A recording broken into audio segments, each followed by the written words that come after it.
Bradesco. Entre nós, você vem primeiro. Boa noite. Boa noite. 5 pessoas foram presas numa operação contra o roubo de cargas em São Paulo. Essa quadrilha atuava em rodovias que dão acesso ao Porto de Santos e já estava sendo monitorada havia mais de um mês. A investigação levou a polícia a 7 endereços em Diadema, região metropolitana de São Paulo. Os 5 suspeitos presos teriam ligações com uma facção criminosa que atua no roubo e distribuição de bebidas. Os advogados não foram localizados.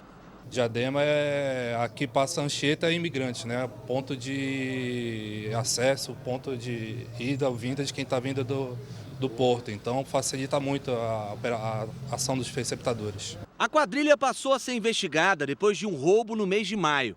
Os criminosos seguem o caminhão carregado de bebidas. O veículo é interceptado e os assaltantes assumem a direção. Eles seguem para um lava-rápido e descarregam a mercadoria. Segundo a polícia, as bebidas roubadas eram vendidas em adegas, controladas pelo crime organizado. Essas bebidas desviadas, é lógico, é um atrativo imenso para essas pessoas que não têm, né, que estão na ilegalidade. Eles buscam rapidez e preço baixo. Então, onde eles vão? Vão ser receptadores, vão comprar de ladrão. Além de abastecer os bailes funk da região, as cargas roubadas eram usadas pela facção para financiar atividades criminosas, ampliar pontos de tráfico e fortalecer a presença do grupo em bairros de Diadema. A polícia ainda procura 2 suspeitos que conseguiram fugir durante a operação. Foram quase 3.000 roubos de carga este ano no país. O estado de São Paulo lidera as ocorrências, mais de 1.600 entre janeiro e maio. Em quase todos os casos, os motoristas dos caminhões foram feitos reféns. 5 presos, 2 veículos, diversos celulares apreendidos, mercadoria recuperada. Enquanto os outros 2 já temos o paradeiro de um e o outro já está em investigação onde está. Então foi um sucesso a operação de hoje. Governo entra com ação no Supremo contra a decisão que derrubou a alta do IOF. Oposição reage e diz que medida pode agravar o desgaste entre o Congresso e o Planalto. Presidente Lula anuncia mais de 500 bilhões em crédito para agricultores. Chega ao Brasil o corpo de Juliana Marins, que morreu ao cair em vulcão na Indonésia. Nos Estados Unidos, Senado aprova pacote fiscal que garante mais dinheiro para o controle das fronteiras. Na Europa, Reino Unido tem o dia mais quente do ano. E na Espanha, criança morre ao ser deixada no carro. Aqui no Brasil, mais de 50 cidades registram temperatura abaixo de 0. No futebol, o time russo contrata Gerson, que dá adeus ao Flamengo.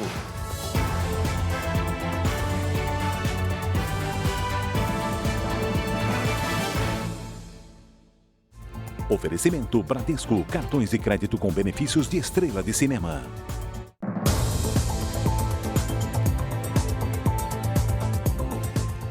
O Jornal da Record mostrou ontem a prisão de 3 suspeitos que se passavam por taxistas para enganar os passageiros em São Paulo.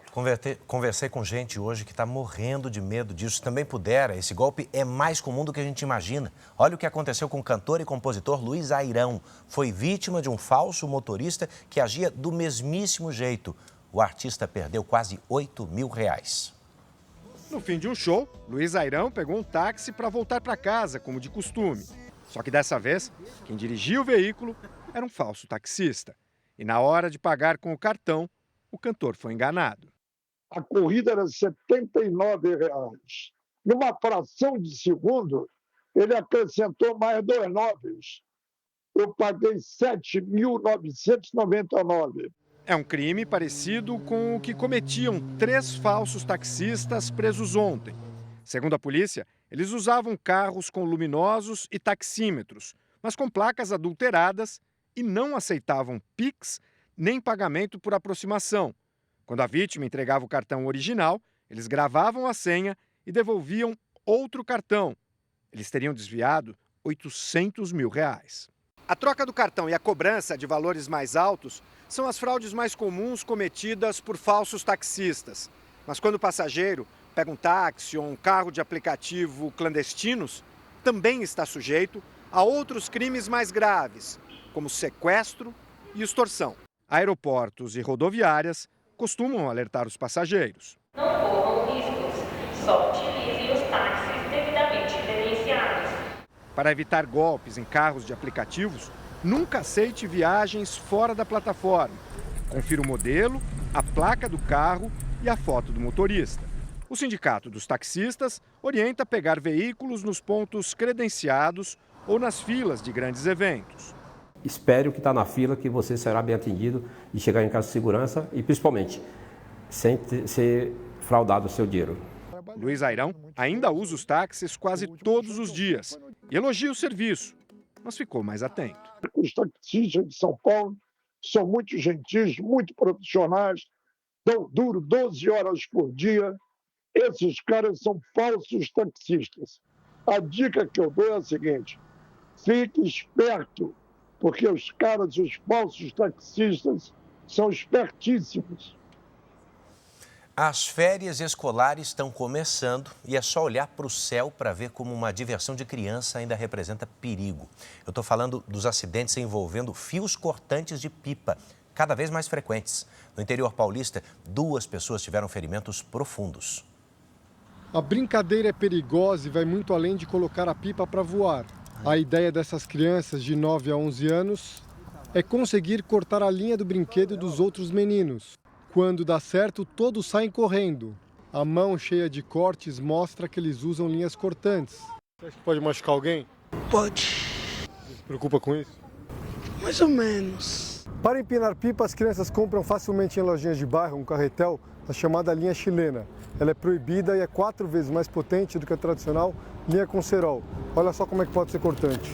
É isso que acontece na pele de pessoas atingidas por esse tipo de linha no meio da rua. Em apenas 3 dias, 2 pessoas ficaram feridas em acidentes com linhas de pipa no interior de São Paulo. Entre elas, um motociclista em Campinas. Ele foi atingido no pescoço e sofreu um corte profundo. O homem recebeu um primeiro atendimento no local e depois foi hospitalizado. Em 2024, foram registrados pelo menos 6 acidentes e 2 mortes no Brasil. Segundo a porta-voz dos bombeiros, em julho, mês de férias escolares, os acidentes com linhas cortantes costumam aumentar. Ela diz que mesmo os pais de crianças que usam o cerol para cortar outras pipas podem ser punidos. A pena varia de 3 meses a 1 ano. Usar cerol, usar linha chilena é crime, é ilegal, porque o uso é perigoso. Pode matar uma pessoa, animais. Um grupo de policiais militares foi preso, suspeito de extorquir dinheiro de comerciantes na Baixada Fluminense em troca de segurança privada. E eles agiam durante o expediente. Postos de combustíveis, restaurantes, universidades e até uma unidade do Detran eram alvos desses agentes. Os 11 policiais investigados trabalhavam no batalhão de Belfor Roxo, na Baixada Fluminense. De acordo com a denúncia, entre 2021 e 2024, eles exigiram valores semanais dos comerciantes da região em troca de segurança. A proteção privilegiada, com fardas, viaturas e armas da Polícia Militar, era feita durante o expediente. 9 dos suspeitos foram presos e levados para a corregedoria da corporação. Segundo o Ministério Público, os policiais extorquiam dinheiro de postos de combustíveis, restaurantes, universidades e até de uma base do Detran. Ligações interceptadas com a autorização da Justiça mostram como esses agentes tiravam dinheiro dos comerciantes. Eles chamavam as vítimas de padrinhos. Em uma das ligações, eles cobram R$100 pela segurança privada. Tranquilo, padrinho. 100 por semana, pô, só pra tomar uma água, cara. Pô, é sem opressão, pô. Isso aqui não é milícia, não, cara. Pior que milícia. Se não quiser dar os 100, vai dar. A Corregedoria da Polícia Militar também investiga o caso. Os PMs podem responder por corrupção, organização criminosa e peculato, quando o servidor usa o cargo público para desviar dinheiro. Se entendeu que existia uma estruturação bastante robusta entre eles, inclusive com a divisão da contabilidade e dos valores que eram arrecadados. Um estudo divulgado hoje mostra que os desastres climáticos provocados pelas chuvas no Brasil triplicaram nessa década. De acordo com o documento, mais de 7.500 desastres foram registrados de 2020 a 2023, enquanto em toda a década anterior foram pouco mais de 2.300.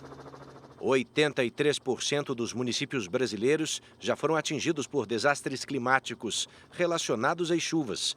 E os prejuízos econômicos chegam a 132 bilhões de reais. O relatório da Aliança Brasileira pela Cultura Oceânica indicou ainda que o aumento das chuvas tem relação direta com as mudanças do clima e que nos próximos anos os temporais podem crescer ainda mais. Mudam os volumes de chuva, né? Muda a quantidade, mudam também as temperaturas. Olha, mais de 50 cidades na região sul do país registraram temperaturas negativas nesta madrugada. Em Santa Catarina, nevou pela primeira vez nesse inverno. 4 cidades da Serra Catarinense registraram neve. É a segunda vez no ano que o fenômeno acontece no estado. Carros ficaram cobertos de gelo em São Joaquim. A menor temperatura de Santa Catarina foi registrada em Urupema, quase 6 graus negativos. Com o vento, a sensação térmica foi de 25 graus abaixo de zero. Essa turista se impressionou com as baixas temperaturas. Eu queria passar frio, porque eu venho do Espírito Santo. Eu falei, ai que legal, vou para Santa Catarina. Mas assim, eu fui atendida com força, hein? Porque tá frio mesmo. 20 cidades de Santa Catarina registraram temperaturas negativas durante a madrugada. A Defesa Civil Estadual emitiu um alerta de que o frio intenso deve continuar pelo menos até a próxima quinta-feira, com risco de novas geadas na Serra Catarinense. Em todo o estado, os termômetros não devem passar dos 15 graus. Para sair da cama de manhã cedo foi brabo. Muito frio. No Rio Grande do Sul, 35 cidades registraram temperaturas negativas. Em Santana do Livramento, a cidade gaúcha mais fria, 7 graus abaixo de zero. Em Pinheiro Machado, o gelo acumulado na pista de uma rodovia provocou acidentes. Tem gelo na pista. O gramado do estádio Alfredo Jaconi, em Caxias do Sul, congelou. E em Cerrito, as roupas congelaram no varal. E a Lidiane Sayuri já está por aqui com outros destaques do tempo para esse mês de julho. O que é que a gente pode esperar, Lid? Boa noite. Oi, Mariana. Eu já explico tudo para vocês. Boa noite para você. Edu, boa noite. E uma boa noite para você. O mês de julho deve ter uma queda significativa no volume de chuva e no frio em comparação a junho. A circulação dos ventos na atmosfera faz com que a chuva perca força nas áreas centrais do Brasil. No sul e em parte de Mato Grosso do Sul, os acumulados devem ficar abaixo do esperado. Já no litoral do sudeste da Bahia, o avanço de frentes frias pelo oceano deixa a chuva acima da média. Ao longo do mês, o deslocamento das massas de ar polar pelo oceano mantém as faixas litorâneas do sul e do sudeste com temperaturas abaixo da média. Já no interior do Nordeste e no norte do país, o ar seco e quente garante as temperaturas acima da média. Em Porto Alegre, quarta-feira, com máxima de apenas 12 graus e chuva fraca à tarde. Em São Paulo, tempo fechado, com chuva a qualquer hora, faz até 14. Em Palmas, tempo firme, com até 34. Hoje, a chuva mais forte caiu sobre o Nordeste. Aqui no satélite, vemos tempo firme em praticamente todo o país. Amanhã, a frente fria avança pela costa do Sudeste e espalha as nuvens de chuva sobre o litoral de São Paulo e do Rio de Janeiro. No Sul, o amanhecer ainda deve contar com formação de geada generalizada. Tarde com máxima de 9 graus em Curitiba, em Vitória 27, 23 em Cuiabá, em Teresina 36 e até 24 graus em Rio Branco. Tempo Delivery. A Patrícia está de olho no tempo em Monte Alegre de Minas, Minas Gerais. Boa noite, Patrícia. Até sexta, tempo aberto com máximas entre 26 e 27 graus. A Carla é de Novo Hamburgo, Rio Grande do Sul. Olá, Carla. Tempo firme e frio por aí. Nesta quarta, mínima de 0 grau e máxima de 12 à tarde. Entre quinta e sexta, mínimas entre 5 e 7 e máximas entre 16 e 18. Participe do nosso Tempo Delivery. Poste seu pedido nas redes sociais com o nome de uma cidade e a hashtag você no JR. Mariana, Edu. Obrigado, Lid. E olha, a Agência das Nações Unidas para o Clima alertou que o mundo terá que conviver com ondas de calor cada vez mais intensas e frequentes. Bom, quando aqui é verão, quando aqui é inverno, lá é verão no hemisfério norte. A Europa já está enfrentando recordes de temperaturas. Em vários países, as escolas tiveram que ser fechadas. Parques emitiram alertas para que a população se proteja. Mais de 1.900 escolas e universidades suspenderam as aulas na França por causa do calor. Outra medida de segurança foi fechar o topo da Torre Eiffel para visitação. Em Roma, na Itália, a Cruz Vermelha instalou tendas refrigeradas e está distribuindo água para aliviar o calor. Monumentos com fontes de água também são uma alternativa. É o jeito, diz esse morador. Em mais da metade das regiões do país, o trabalho ao ar livre está proibido. Na Espanha, a prefeitura investiga se 2 mortes de funcionários que trabalhavam na rua foram causadas pela onda de calor. Na região de Tarragona, uma criança morreu depois de ter sido deixada trancada num carro por várias horas. O Reino Unido teve hoje o dia mais quente do ano, com temperaturas próximas aos 35 graus. Mesmo agora, quase 9 da noite, ainda faz sol, tá calor e não dá para ficar em casa. Os pubs, como são chamados os bares aqui na Inglaterra, ficaram lotados, principalmente aqui, às margens do rio Tâmisa. Há muito tempo, os moradores buscam se refrescar perto do rio, mas desde 1884, a Inglaterra não tinha um mês de junho tão quente. Veja a seguir. Presidente Lula lança Plano Safra com mais de 500 bilhões de reais em crédito para o agronegócio. E também o futuro do IOF e os desdobramentos da disputa entre poderes. Governo recorre ao Supremo para reverter derrota no Congresso que derrubou o IOF.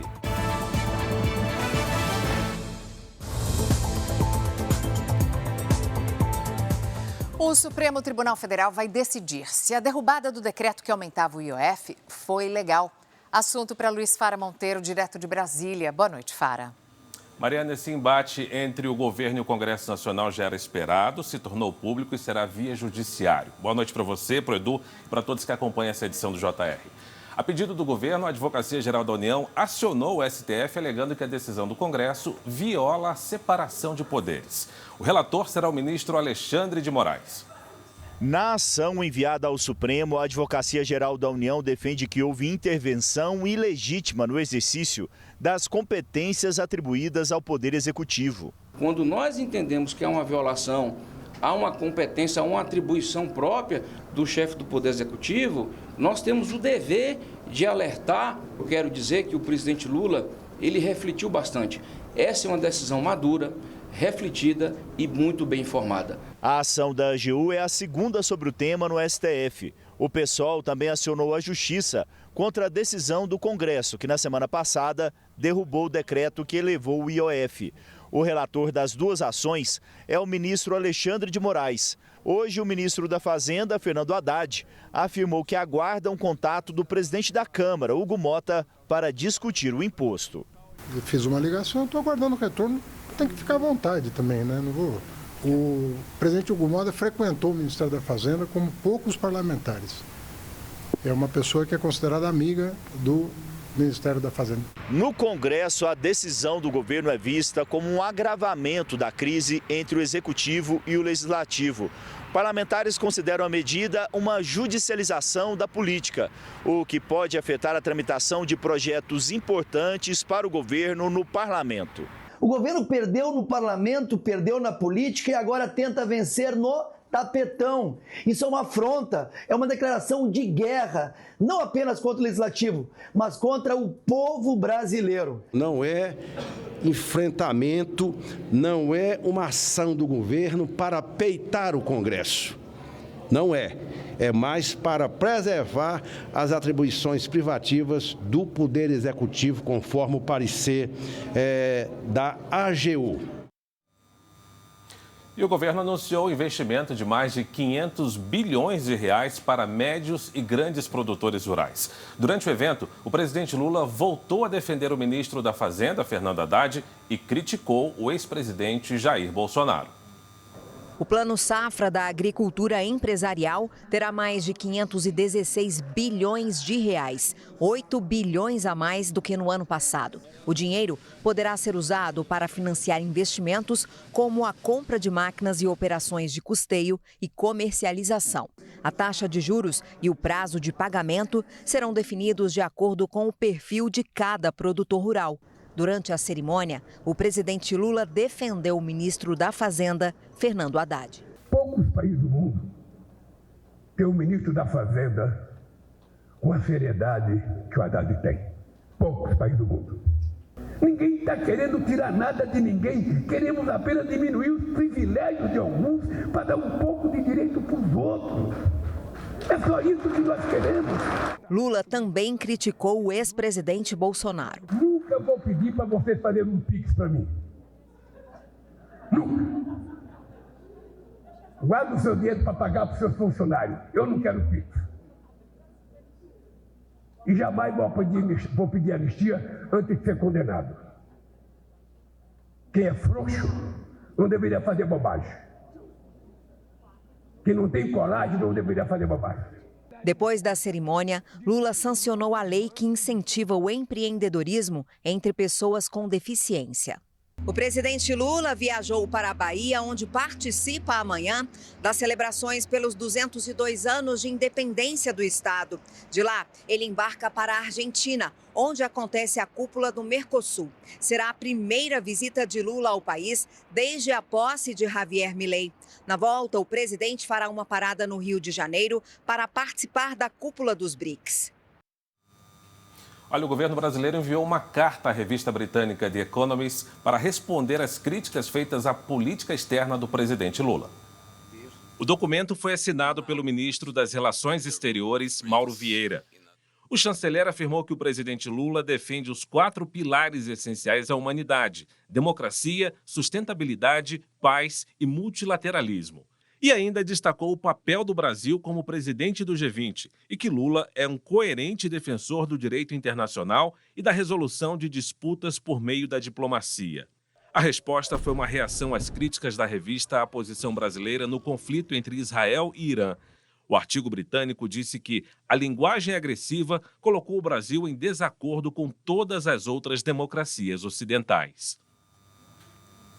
Tem outras notícias de Brasília disponíveis para você que acessa o r7.com. Agora a gente volta à bancada do JR em São Paulo. Mariana e Edu. Obrigada, Fara. E essa decisão do governo de recorrer ao Supremo Tribunal Federal contra a suspensão do aumento de IOF também ganhou destaque num fórum jurídico com autoridades brasileiras em Portugal. O vice-presidente do Senado, Eduardo Gomes, afirmou hoje que levar a questão para uma disputa judicial não é a saída para a crise. Eu acredito que existem várias formas de recomposição de receita. O debate no Legislativo e do Executivo deve ser sempre um debate salutar, propositivo. Eu não vejo como resolver uma briga mudando de ringue. O senador fez a declaração durante um evento que antecipa o Fórum de Lisboa, que vai reunir a partir de amanhã autoridades dos 3 poderes na capital portuguesa. Mais cedo, o ministro Gilmar Mendes, do Supremo Tribunal Federal, comentou a crise durante a visita aos estúdios da Record Portugal. Em tom de brincadeira, o ministro lembrou que autoridades envolvidas no debate devem se encontrar nos próximos dias durante o Fórum de Lisboa. Coincidentemente, estarão aqui o ministro Alexandre de Moraes, que agora acaba de ser feito relator dessa questão, porque já era relator de uma matéria precedente, e estará também aqui o presidente Hugo Mota, da Câmara dos Deputados. E acho que seja um momento de conversa e de reflexão. Mais 5 ministros do STF e dezenas de parlamentares estarão presentes no fórum. E a expectativa de integrantes do Supremo e também do Congresso é que se construa um acordo sobre o IOF, evitando uma nova tensão entre os poderes judiciário e legislativo. O evento, que começa amanhã, vai discutir temas como inteligência artificial e modernização do poder judiciário no Brasil. 2, 3 ou 4 empresas que dominam essa seara. E nós temos que não só regular, mas também incentivarmos o desenvolvimento de empresas locais e tecnologia local para termos também uma coparticipação neste grande desafio que é a área da das plataformas e que é a área da inteligência artificial. E veja a seguir, corpo de Juliana Marins, que morreu em trilha de vulcão na Indonésia, chega ao Brasil. E o presidente americano Donald Trump diz que Israel concordou com o cessar-fogo de 60 dias na faixa de Gaza.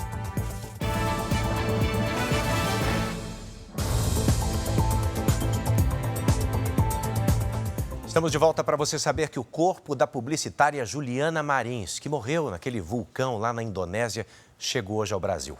Vamos ao Rio de Janeiro ao vivo com o repórter Pedro Paulo Filho, que tem as atualizações. Pedro Paulo, boa noite. Oi, Edu, boa noite para você, boa noite a todos. Olha, a gente está ao vivo aqui em frente ao Instituto Médico Legal, no centro da cidade, onde há poucos minutos chegou o corpo de Mariana Marins em um carro da Defesa Civil, que foi acompanhado, escoltado por uma viatura da Polícia Federal. Também estavam uma familiar, uma prima da vítima e uma representante da Defensoria Pública da União. O avião que trouxe Mariana Marins de volta aqui ao Brasil chegou no Aeroporto Internacional de Guarulhos, em São Paulo, pouco depois das 5 da tarde. Depois foi trazido aqui para o Rio em um avião da FAB.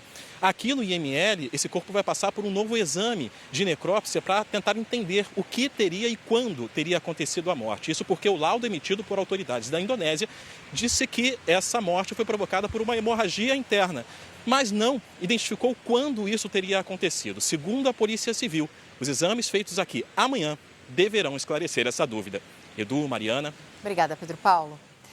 E a Polícia Federal ouviu hoje o advogado, o ex-advogado e o ex-assessor de Jair Bolsonaro investigados por suposta tentativa de obstrução no inquérito que apura os atos de 8 de janeiro. Segundo a investigação, eles teriam tentado entrar em contato com parentes do tenente-coronel Mauro Cid durante o processo de delação premiada. O ex-chefe da Secretaria de Comunicação e ex-advogado de Jair Bolsonaro, Fábio Weingarten, foi o primeiro a chegar à sede da Polícia Federal em São Paulo.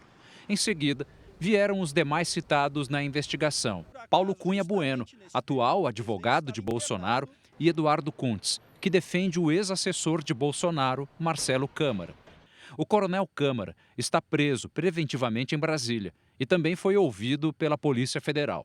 Ele é acusado pelo STF de tentar obstruir a investigação sobre a tentativa de golpe. Os depoimentos foram uma determinação do ministro Alexandre de Moraes, após agentes da Polícia Federal terem acesso a informações do celular da filha de Mauro Cid. Segundo a investigação, os advogados teriam tentado se aproximar da família do ex-ajudante de ordens de Bolsonaro para conseguir informações sobre o acordo de delação premiada dele. Nunca perguntei sobre delação, nunca perguntei sobre depoimento, nunca perguntei de nada. Em hipótese alguma, houve tentativa de desorganizar, de tumultuar, de atrapalhar qualquer investigação que seja. A defesa de Paulo Cunha Bueno havia protocolado na segunda-feira um pedido no Supremo para cancelar o depoimento à Polícia Federal. O advogado de Bolsonaro negou ter se encontrado com parentes de Mauro Cid para conseguir informações sigilosas. As defesas de Marcelo Câmara e de Eduardo Kuntz não responderam aos nossos contatos. Agora aquela dica para você que não gosta de jogar dinheiro fora. Pesquisar é fundamental na hora de comprar medicamentos. Um levantamento do Procon comparou os preços de 72 remédios em farmácias físicas e online. As diferenças podem passar de 400%. Todos os meses é o mesmo desafio: encontrar os melhores preços para os remédios que a mãe da Annelise precisa. A gente tem um custo fixo aí de uns R$1.000 por mês aí, para estar adquirindo essas medicações que ela precisa.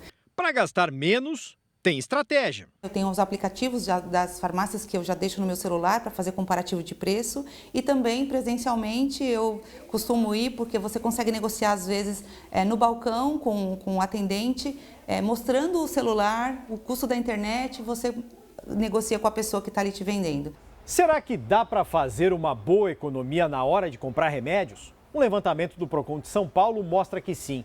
Os pesquisadores compararam os preços de 72 medicamentos nas farmácias e 67 vendidos pela internet e encontraram valores bem diferentes.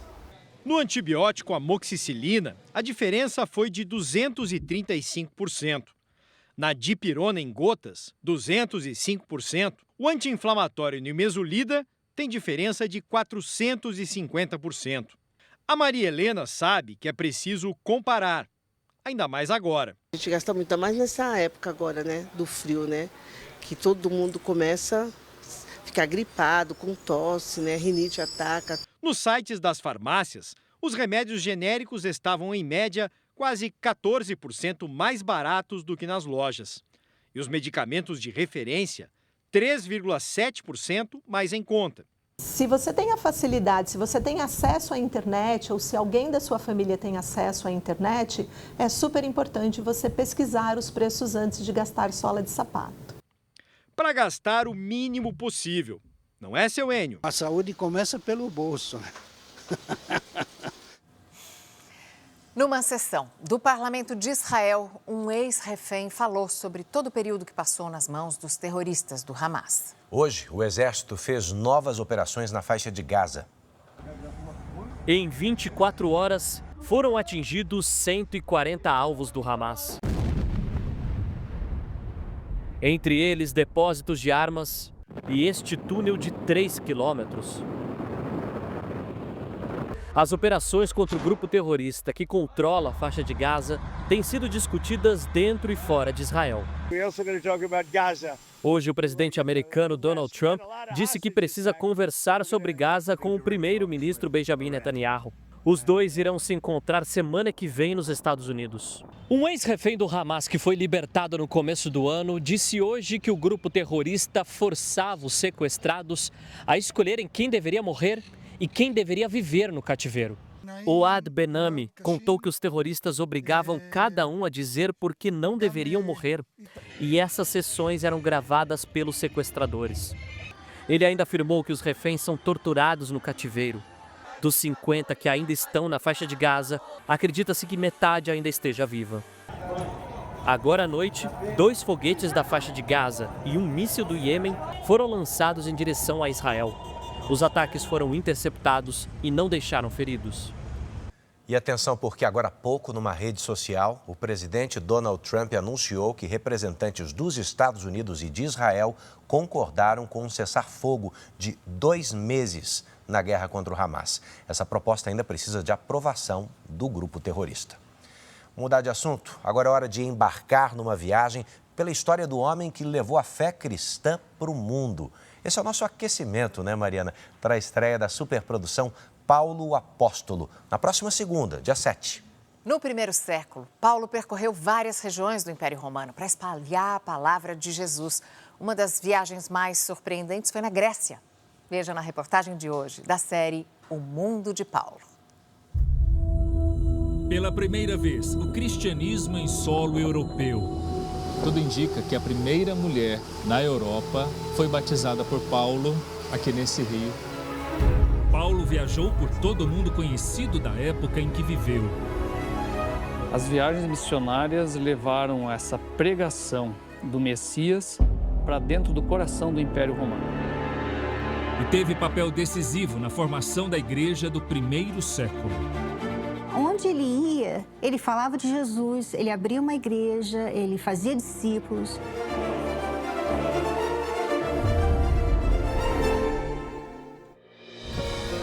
Com colinas esculpidas pelo tempo e cidades que marcaram a história, a Grécia é um lugar onde o passado se faz presente a todo momento. Em Atenas, é possível caminhar entre templos dedicados a deuses pagãos do mundo antigo.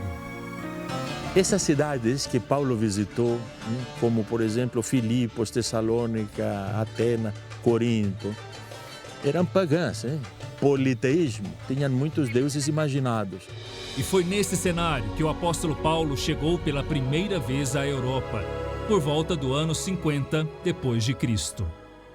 E agora ele vai para regiões que eles nunca tinham ouvido falar, nem de Deus, nem sabiam de nada dos judeus. E era a primeira vez que se falava sobre o que ele vai falar. O apóstolo Paulo em Atenas marcou o primeiro encontro da fé cristã com a filosofia grega e de forma ousada falou sobre a mensagem de Jesus a partir de um altar feito pelos atenienses a um tal Deus desconhecido.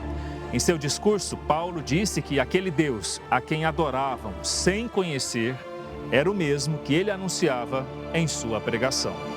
Em um tempo em que ter a palavra era sinal de respeito e poder, Paulo uniu sua fé ao conhecimento no local onde se reunia o mais antigo conselho judicial de Atenas, o Areópago. Paulo, judeu de cidadania romana e educação grega, dominava bem o grego koiné e foi uma ferramenta para ele. O grego koiné era a língua franca do Império Romano, um idioma que atravessava fronteiras e unia povos diferentes. Ele era aquela pessoa que tinha essa ousadia de chegar e falar com pessoas inteligentes, com gregos, outros povos que tinham outros deuses, que tinham outras crenças. E Paulo fala com eles assim, sem medo. Na cidade grega de Filipos, há muita coisa preservada do tempo do apóstolo. Lídia, a primeira mulher europeia convertida ao cristianismo, tem destaque na cidade. Segundo pesquisadores, foi nesse rio que Paulo a batizou. Muitas pessoas vêm aqui de todas as partes do mundo para conhecer esse lugar, onde a comerciante Lídia recebeu a mensagem e foi batizada. A força da personagem Lídia e os grandes feitos de um dos maiores nomes do cristianismo vão estar presentes na superprodução Paulo, o Apóstolo.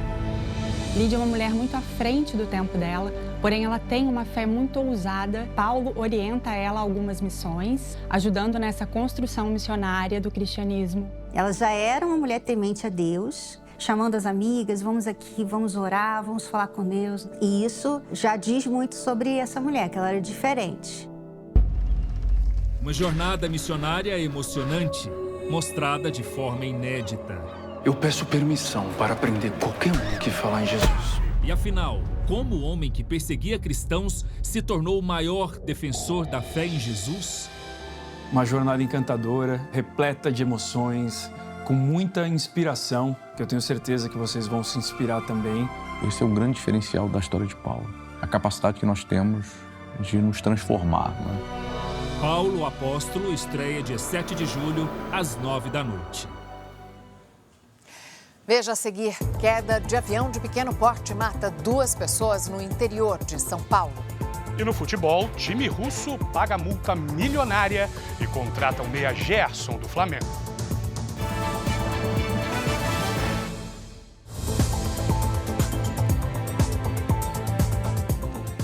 Depois de mais um dia de negociações, Donald Trump conseguiu outra vitória no Congresso. O Senado americano aprovou o projeto de lei que garante mais dinheiro para a defesa e segurança nas fronteiras.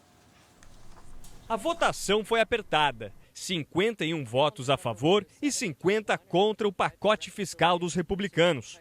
O responsável pelo desempate foi J.D. Vance, vice-presidente dos Estados Unidos, que também ocupa a função de presidente do Senado. Apenas 3 republicanos votaram contra. A proposta volta agora para a Câmara antes de seguir a sanção presidencial. O pacote estende os cortes de impostos implementados durante o primeiro mandato de Donald Trump e amplia os investimentos em defesa e na segurança das fronteiras, promessas de campanha do presidente americano. Para isso, o projeto prevê cortes em áreas como saúde, educação e energia limpa. Elon Musk, que já foi aliado de Trump, afirmou que o pacote pode aumentar o teto da dívida nacional. E o presidente rebateu, dizendo que se o Departamento de Eficiência, antes ocupado pelo dono da SpaceX, fiscalizasse as empresas do bilionário, os Estados Unidos economizariam uma fortuna. Em outro momento, questionado se deportaria Musk, que nasceu na África do Sul, Trump disse que teria que avaliar a situação. Ao ser informado da aprovação, em meio a aplausos, Trump disse que a notícia era música para os seus ouvidos. O presidente soube do resultado durante a inauguração de um centro de detenção para imigrantes ilegais na Flórida. A prisão fica em uma área tomada por animais selvagens e foi apelidada por Trump de Alligator Alcatraz, em referência aos jacarés americanos e à prisão de segurança máxima na Califórnia. Estamos cercados por quilômetros de pântano traiçoeiro e a única saída é, de fato, a deportação, disse Trump. O governo da Turquia prendeu 4 funcionários de uma revista que publicou uma charge com o profeta Maomé. A ilustração mostra 2 homens, um judeu e um muçulmano, se cumprimentando enquanto mísseis atingem uma cidade. A publicação gerou protestos em frente à sede da revista em Istambul. Manifestantes entraram em confronto com a polícia, que reagiu com gás lacrimogêneo. O presidente da Turquia, Recep Erdogan, classificou a charge como uma grave provocação e afirmou que as autoridades confiscaram todos os exemplares da edição. A direção da revista pediu desculpas aos leitores que se sentiram ofendidos e disse que o desenho teria sido mal interpretado. A Anvisa aprovou o início de testes em humanos da vacina brasileira contra a gripe aviária, desenvolvida pelo Instituto Butantan. 700 voluntários adultos vão participar dessa nova etapa. O imunizante está sendo desenvolvido desde janeiro de 2023. No Rio de Janeiro, 92 pessoas foram presas hoje numa operação de combate ao furto, roubo e receptação de celulares. Mais de 900 aparelhos foram recuperados no estado desde o início do ano. Para tentar combater o crime, o governo do Rio lançou um aplicativo que permite verificar se o telefone é roubado antes da compra. 2 pessoas morreram na queda de um avião de pequeno porte em São José do Rio Preto, interior paulista. O acidente aconteceu durante um voo de treinamento. O piloto e o instrutor estavam a bordo. O CENIPA e a Polícia Científica foram acionados para investigar o caso.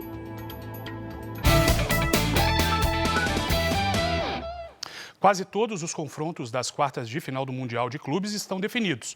E podemos ter uma semifinal brasileira entre Palmeiras e Fluminense. O Palmeiras vai enfrentar o Chelsea da Inglaterra. O Fluminense vai pegar o Al Hilal da Arábia Saudita. Paris Saint-Germain da França e Bayern de Munique da Alemanha vão fazer o clássico europeu das quartas de final. O Real Madrid da Espanha vai jogar contra o vencedor de Borussia Dortmund da Alemanha e Monterrey do México, que se enfrentam ainda hoje. Bom, de volta ao Brasil, o Flamengo já sabe que vai perder um dos titulares absolutos do time e que vai para longe, né, Bruno? Pois é, o Coringa Gerson vai deixar o Flamengo e ruma caminho da Rússia. Vai defender agora o Zenit, lá da Rússia. Gerson chegou nesta manhã ao Brasil junto com a delegação do Flamengo após a eliminação no Mundial de Clubes. Ao mesmo tempo, o Zenit depositava à vista 160 milhões de reais para contratar o jogador. Já o Santos anunciou 2 contratações. O lateral direito Igor Vinícius, que estava no São Paulo, já começou a treinar. E o meio-campo William Arão está de volta ao Brasil depois de jogar na Grécia. E o São Paulo conseguiu renovar o empréstimo de Marcos Antônio junto à Lazio da Itália até junho do ano que vem. Fico por aqui. Mariana, Edu. Obrigada, Bruno. Boa, até. Essas foram as notícias dessa edição. À 00:30 tem mais Jornal da Record para você. As reportagens de hoje você confere no Play Plus e em todas as nossas plataformas digitais. Você sabe, a programação da Record está disponível ao vivo e de graça no Play Plus. Fique agora com um capítulo especial de Força de Mulher. E logo depois de Reis, tem a prova dos homens no Power Couple. Boa noite. Boa noite e bora para a próxima.